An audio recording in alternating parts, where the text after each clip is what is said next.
In the spring or after Y2K planted a shadowy seed of cities burning and planes falling from the sky. I woke to find austere appendages of familiar furniture woven with a thick green haze. The new green sliced between by stone toadstools with watching, lounging, and perching sprites and caterpillars, once Spartan and sparse, now lush with the randomness of nature, ever uncaring. Coley Rustnut grinned a space coyote grin, his lips to his pipe with the crazy diamond in his hand. He lit up the cane through the hole in the top of its crown as Coley spoke of plants. My ears heard, but I didn't listen. His words replaced by tiny plant sprites whispering and frolicking memories of a place far yet not far, quiet for their benefactor, grievously missed in a long time far from home. Rolling green concealing trees and sheaves of half-filled blank books and burnt CDs. I thought I was caught in a time warp, like someone had burgled the hours and gaffled the seconds and grifted the moments. It's like they took something from me and not from the house up the street. But did I say that, or just thinking? Our boy Coley Rustnut worked at a cafe where once I told after being put on my ass from a web design sweatshop, a dot-com bubble cum bubble bursting with madness and corrosive syphilis and broken dreams. I remember you so well, Coley. There on the phone with your boss, late for your shift, the blotchy face with bug eyes, hanging up and turning the gaze of his martini-soaked olives to me, now bursting pimentos of fiery orange, his wit unknowing of the plant spirit within, ablaze with displacement of what he should lose. His chin up, he howls, "Where the fuck are my shoes?"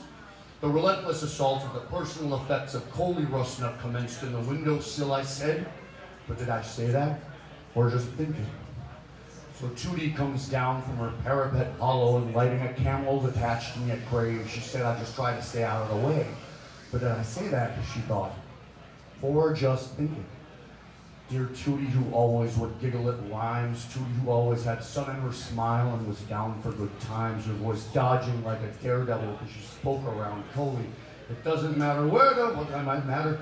Fuck are my shoes? Well, we did not splatter, but scatter and clatter both of the latter, and Tootie's undaunted young spirit did shine, and her dimples appeared as she laughed at this rhyme. And while we had sailed through the air, I had hollered in the windowsill, but did I say that? Or just thinking? Stalking in stockings and haunted, he sauntered in chest like a barrel and bayonet tongue, his eyes close to bursting like moons being broken by asteroid impact with planets afar. Growing rage and abuse like a child with a weapon, he darkened the forest, his frenzy suffused. Coley's neck swiveled, a dangerous raptor beseeching the heavens, "Where the fuck are my shoes?" In the windowsill? But did I say that, or just think it? Coley had soaked his feet in the water of the displaced trees, carrying them hastily from the empty house where cleaning women alight like birds with feather dusters for a bi-weekly light turn. I marked down the day where we first saw the dark hollow, the void where once stood the beloved feather tree. Our goddess absconded, her children are grown, and cast us down like rotten seeds to grow evil trees. I marked down the day when the cause was abandoned, first Kelp, Scum, and Coley, then Jaffe, then Doc. And from parallel worlds which cross only never, here we belong, just like years in a clock. So I marked down that day when I first saw the forest, when unison sang all the angels and devils as never before, "Where the fuck are my shoes?" Erroneous deeds and atonement misguided, poor Coley had bled, broke the law, lost his shoes, to return to the sky our dead heavenly bird. I marked that day when my quiet reflection of the now quiet goddess was shattered before me. I marked that day when my quiet reflection of the now quiet goddess was no longer peaceful and still within me.